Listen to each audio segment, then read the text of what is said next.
ગુજરાત સરકારની પંડિત દીનદયાળ ઉપાધ્યાય આવાસ યોજના હેઠળ પોતાની માલિકીની જમીન ધરાવતા આર્થિક રીતે પછાત પરિવારોને પાકું મકાન બનાવવા માટે મદદ કરવામાં આવે છે। આ યોજના દ્વારા પાત્રતા ધરાવતા લાભાર્થીઓને 1,20,000ની સીધી આર્થિક સહાય તેમના બેંક ખાતામાં ચૂકવવામાં આવે છે। આ યોજનાનો લાભ લેવા માટે અરજદાર ગુજરાતનો કાયમી રહેવાસી અને EBC માં આવતો હોવો જોઈએ તેમજ તેના પરિવારની વાર્ષિક આવક 6 લાખથી વધુ ન હોવી જોઈએ। આ સાથે જ અરજદાર પાસે મકાન બાંધવા માટે પોતાની માલિકીની જમીન, પ્લોટ અથવા સરકારી યોજના હેઠળ મળેલો પ્લોટ પણ હોવો ફરજિયાત છે। આ લાભ મેળવવા માટે અરજદારે આધાર કાર્ડ, બેંક પાસબુક અથવા તો રદ થયેલો ચેક, જાતિ આવકના પ્રમાણપત્ર, જમીનની માલિકીના દસ્તાવેજ, નકશો, રજા ચિઠ્ઠી તથા તલાટીનું પ્રમાણપત્ર આ સાથે ઓનલાઈન અરજી કરવાની રહેશે।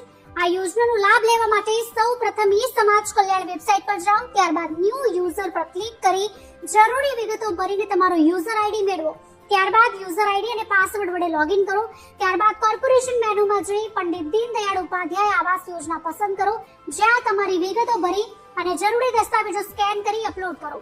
છેલ્લે બધી જ માહિતી ચકાસીને ફોર્મ સબમિટ કરો અને એપ્લિકેશન નંબર સાચવી રાખો। અરજીનું સ્ટેટસ ચેક કરવા માટે વેબસાઇટના હોમ પેજ પર એપ્લિકેશન સ્ટેટસ પર ક્લિક કરો। ત્યાં તમારો એપ્લિકેશન નંબર, જન્મ તારીખ નાખીને તમે જાણી શકશો કે તમારી અરજી કયા તબક્કે પહોંચી છે।